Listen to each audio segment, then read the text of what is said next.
दोस्तों, गुरुजी ना online channel में आपका स्वागत है। हम पढ़ रहे थे गुर्जर प्रतिहार वंश, उसका जो पार्ट 2 है उसमें बात करेंगे। जो अपन ने बात की थी, लास्ट शासक की बात की थी, वो थी वत्सराज की बात की थी। अब जो नेक्स्ट शासक आएगा वत्सराज का उत्तराधिकारी है, उसकी बात करेंगे, नागभट्ट सेकंड। लेकिन उस नागभट्ट सेकंड की बात करने से पहले मैं आपको बता देता हूँ कि अभी भी आपने इस चैनल को लाइक नहीं किया, सब्सक्राइब नहीं, सपोर्ट नहीं किया है, तो आप निश्चिंत होकर कर सकते हो, बिल्कुल फ्री है दोस्तों। आप नीचे जाके कमेंट कीजिए आपको ये वीडियो कैसा लगा। चलिए स्टार्ट करते हैं। नागभट्ट सेकंड से, जो वत्सराज का उत्तराधिकारी हुआ था, उसने शासन किया था 800 से लेकर 833 ईस्वी तक। चलिए इतिहास में कुछ बुकें ये भी बताती है 815 से 833 ईस्वी तक इसने शासन किया था, लेकिन ये ज़्यादा ऑथेंटिक है। 800 से 833 तक का उपाधि इसने ली थी। उपाधि की बात कर लेते हैं। इनमें उपाधियां बहुत है दोस्तों, तो उपाधियों को आप जरूर ध्यान रखना। इसने उपाधि ली थी परम भट्टारक,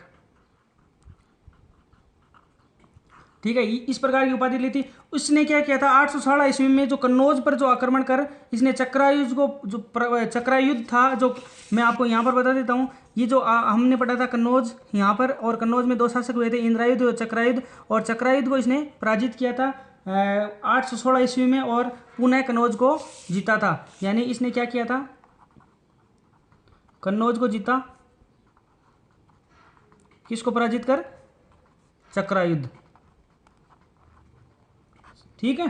उसके बाद में मुंगेर का युद्ध हुआ था। नागभट्ट सेकंड ने धर्मपाल को पराजित किया था। जो बंगाल में मैंने आपको बताया था पाल वंश के शासक थे, धर्मपाल और देवपाल, तो इसने धर्मपाल को पराजित किया था। इसके समय जो प्रतिहार उत्तरी भारत का सबसे शक्तिशाली राज्य बन चुका था। इसने मुंगेर का युद्ध हुआ था, उसमें किसको पराजित किया था, मुंगेर के युद्ध में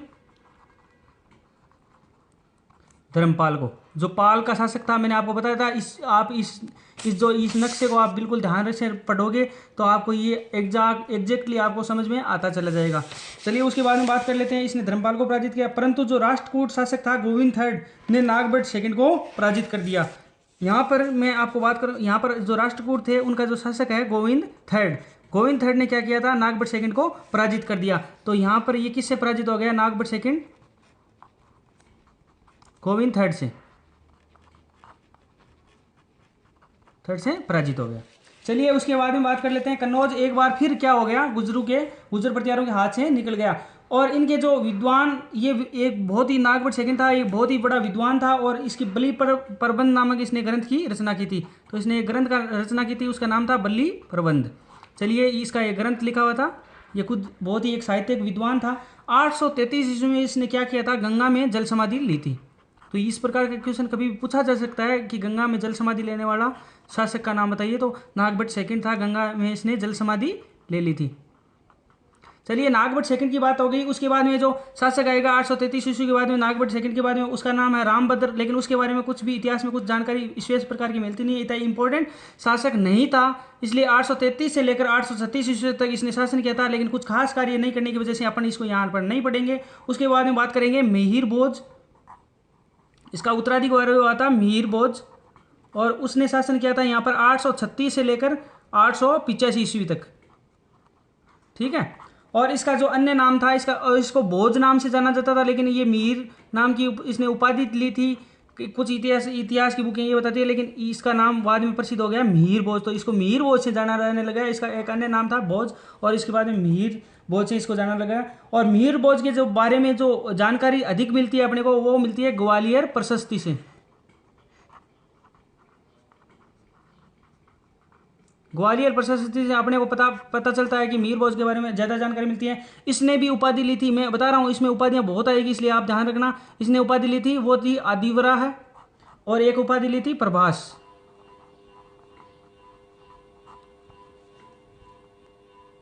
दो प्रकार की इसने उपाधियां ली थी, आदिवरा और प्रभास नाम की उपाधि ली थी। और उसके बाद में कन्नौज इसकी जो स्थायी राजधानी बन जाता है। इसके टाइम में जो कन्नौज है वो इसके समय में स्थायी राजधानी बन जाता है। मिहिर भोज ने क्या किया था, बंगाल के जो पाल शासक था देवपाल और राष्ट्रकूट शासक कृष्ण थर्ड को पराजित किया था। मैं इस नक्शे से आपको बता देता हूँ कि मिहिर भोज ने क्या किया था, जो शासक था देवपाल और राष्ट्रकूट शासक था कृष्ण थर्ड, ठीक है, इन दोनों को इसने पराजित किया था। तो इसने जो राष्ट्रकूट शासक था कृष्ण थर्ड, और जो शासक था पाल वंश, बंगाल का जो पाल वंश का शासक था देवपाल, इन दोनों को इसने पराजित किया था, ठीक है। तो इसी वजह से ये जो कन्नौज है इसकी वो स्थायी राजधानी बन गया था। बाद में मिहिर भोज ने इसके शासनकाल में एक जो इम्पोर्टेंट घटना घटी थी वो ये थी कि जो इनकी अरब यात्री, एक अरब यात्री था सुलेमान। सुलेमान इसके शासनकाल में अरब यात्री आया था और उसने क्या किया था, सुलेमान ने मीर भोज के जो कुशल प्रशासन है और शक्तिशाली सेना की प्रशंसा करके वो गया था। तो अरब यात्री सुलेमान आया था, ये चीज़ ध्यान रखना। आगे एक और विद्वान आएगा, तो उस टाइम आप जो अल-मसूदी आएगा उस टाइम मैं आपको बताऊंगा, तो आप इस चीज़ को ध्यान रखना कि सुलेमान कहाँ पर आया था, किसके शासनकाल में आया था, ये पूछा जा सकता है दोस्तों। उसके बाद में जो नेक्स्ट शासक की उसके बारे में बात करेंगे वो है महेंद्रपाल फर्स्ट। ठीक है, महेंद्रपाल फर्स्ट की बात करेंगे तो इसने क्या किया था, इसको जो दूसरा नाम से जाना जाता था वो था निर्भय नरेश। इसको निर्भय नरेश के नाम से जाना जाता था। और क्योंकि इसके काल में जो कन्नौज गुर्जर प्रतिहारों के पास ही रहा था, इसके काल में भी है ना, यहाँ पर जो नागभट्ट से जो मीर भोज था, मीर भोज के काल में कन्नौज इनके पास था। और क्योंकि त्रिपेक्षित से संघर्ष चल रहा था और इसके शासनकाल में जो कन्नौज था वो यहीं रहा था। और महेंद्रपाल एक बहुत ही बड़ा विद्वान था, इसलिए इसके जो दरबार में एक विद्वान निवास करता था उसका नाम था राजशेखर। अब ये राजशेखर बहुत इंपॉर्टेंट है दोस्तों, एग्जाम के पॉइंट ऑफ व्यू से बात कर लेते हैं। इनकी जो निम्न पुस्तकें हैं, महेंद्रपाल के दरबार में ये दरबारी विद्वान था और इसकी जो पुस्तकें हैं राजशेखर की वो बात कर लेते हैं। सबसे इंपॉर्टेंट पुस्तक उसका नाम है कपूर मंजरी। ठीक है, दूसरी है काव्य मीमांसा। तीसरी पुस्तक की मैं बात कर लेता हूं बाल रामायण। और एक है हरविलास, चौथी पुस्तक। ये पुस्तकें आप जरूर मेमोराइज कर लीजिएगा, एग्जाम में कहीं ना कहीं आपको आएगी। भुवन कोश, पांचवी पुस्तक। और छठी पुस्तक है विदशाल भंजिका। ये पुस्तकें आप जरूर दिमाग में याद रखिएगा क्योंकि ये राजशेखर द्वारा लिखी गई है और महेंद्रपाल के दरबारी विद्वान था राजशेखर। तो कपूर मंजरी पहली पुस्तक, दूसरी काव्य मीमांसा, बाल रामायण, हरविलास, भुवन कोश और विदशाल भंजिका। चलिए बात कर लेते हैं जो इसके बाद में जो नेक्स्ट शासक आएगा, उसके महेंद्रपाल के बाद में नेक्स्ट शासक आएगा वो आएगा महिपाल फर्स्ट। ठीक है, इसके शासनकाल में जो मैं आपको बता देता हूँ, इसके शासन में जो कृष्ण थर्ड और इंद्र थर्ड थे, यहाँ पर ये राष्ट्रकूट शासक कृष्ण थर्ड और इंद्र, इन्होंने कन्नौज पर आक्रमण बार बार जारी रखा, कृष्ण थर्ड और इंद्र थर्ड ने। और इंद्र थर्ड ने तो यहाँ तक कर दिया, जो कन्नौज था उसको तहस नहस कर दिया था। कन्नौज को तहस नहस किया था किसने? इंद्र थर्ड ने। ठीक है, और यहाँ से कहते हैं कि ये गुर्जर प्रतिहारों का जो अधिकार है इस टाइम महिपाल फर्स्ट के टाइम में क्षीण हो गया था, यानी कमजोर पड़ गया था। और इंद्र थर्ड ने यहाँ पर जो कन्नौज को तहस नहस कर दिया था। इसके शासनकाल में जो मैं अभी आपको बताया था अल-मसूदी की मैंने बात की थी, महिपाल फर्स्ट के शासनकाल में एक अल-मसूदी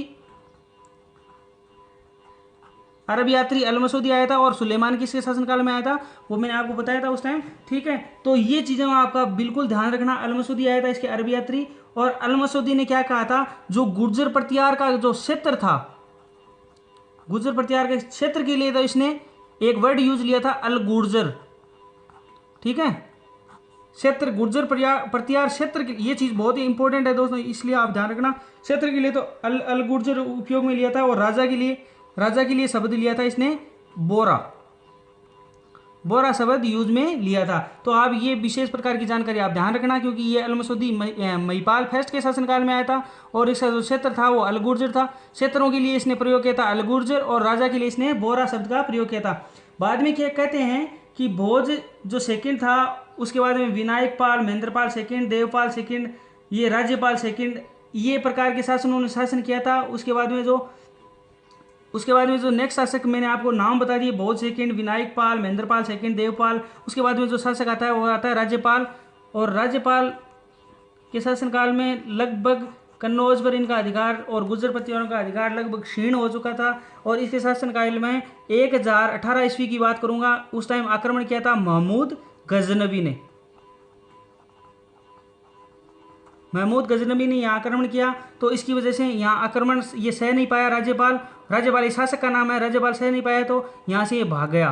तो कहते हैं जो चंदेल राजा थे गंड, और उसका पुत्र था, इसका पुत्र था गंड का, चंदेल राजा का गंड का पुत्र था, उसका नाम था विद्याधर। और कहते हैं ये यहाँ से कन्नौज इसका जो अधिकार था उसको छोड़कर ये भाग गया था। इसकी वजह से इसने जो चंदेल शासक गंड और उसका पुत्र विद्याधर ने इसको राज्यपाल को मार दिया था। ठीक है, ठीक है। उसके बाद में बात करते हैं लगभग 11वीं शताब्दी की बात है, उसमें किसने शासन कन्नौज पर किसका अधिकार हो गया था? गहड़वालों का। चंद्रदेव गहड़वाल था, उसने कन्नौज पर अधिकार कर लिया था। ठीक है। उसके बाद में कुछ खास नहीं है दोस्तों, लेकिन फिर भी इसके जो अंतिम शासक का नाम अपन जान लेते हैं। कई बार एग्जाम में पूछा जाता है। गुर्जर प्रतिहारों का जो अंतिम शासक था उसका नाम था यशपाल, अंतिम शासक। ठीक है।